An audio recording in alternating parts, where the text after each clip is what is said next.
Hey, I'm Shoshana Chaim, nutrition and health coach extraordinaire. I am also the co-host of the Plant Trainers podcast, helping you improve your quality of life through nutrition and fitness.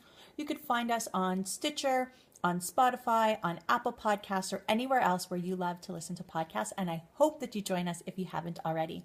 So many people ask us, Adam, Shoshana, what is the difference between plant-based and vegan? So we've talked about this before on Facebook Lives, on Instagram Lives, on the podcast. So I really wanted to narrow it down today and make it really simple to understand. Some of my answers might be a little bit unpopular, but really, if you really want to know our opinion, this is it.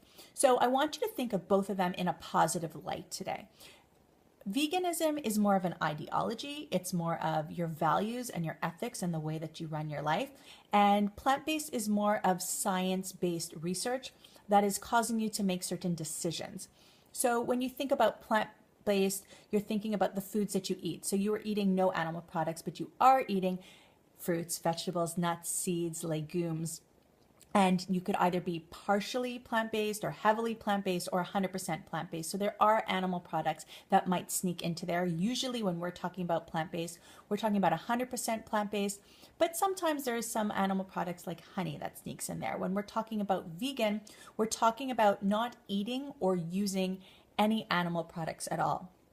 And that includes honey. So why would plant-based eat honey and vegan not? Well, because technically honey is not an animal, so plant-based people might eat it.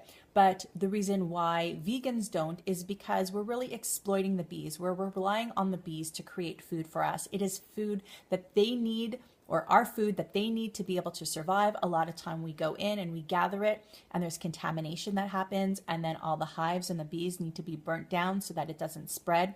So that is why vegans would not consume honey. But plant-based people might sometimes for baking or for medicinal reasons. And so there's kind of a discrepancy right there with that. When we talk about vegan food also, we might talk about, and then in terms of vegan, no leather, no animal products used in life at all. And even palm oil might not be consumed, because when they're eating palm oil, what you're doing is you're contributing to trees being cut down. You're contributing to basically the demise of some kind of part of the world, because we want the palm oil, but it's actually killing off trees and killing off different kinds of wildlife, and all the animals are losing their homes as well. So that's why the difference between the ideology and actually the science that is telling you don't eat the plant foods and eat these foods because that's what's best for your health.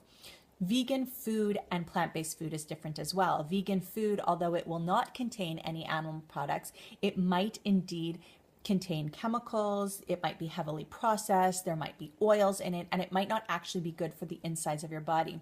When you're eating plant-based foods, you're eating minimally processed foods, you're eating foods where you can actually tell what it originated as, where it was grown from. What, did it come off a tree or did it come off the ground? Because you could see the little bits of carrots being made in your processor to be able to make that burger, instead of eating a really heavily processed burger with soy and other kinds of isolates where you can't actually tell what fruit or vegetable or nut, seed, grain it has come from, or legume.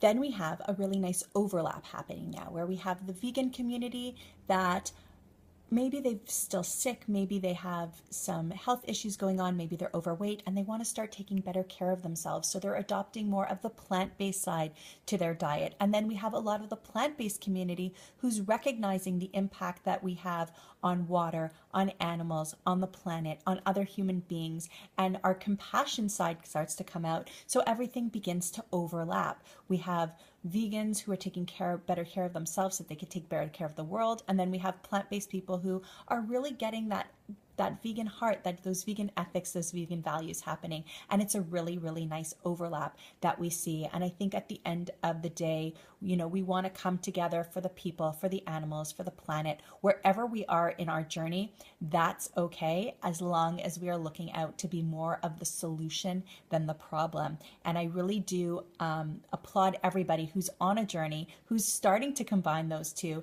And I really do hope that you can comment and let us know where you are in your journey and where you want to go. And I hope that you are being kind and compassionate towards other humans who are just trying to do their best. We need to educate in a positive light so that we can move forward with this movement. I hope to see you soon, or that you see me soon, or you hear me soon on the Plant Trainers podcast. I hope that you check us out or find us on Instagram at Plant Trainers or on Facebook or right here. See you later. Bye.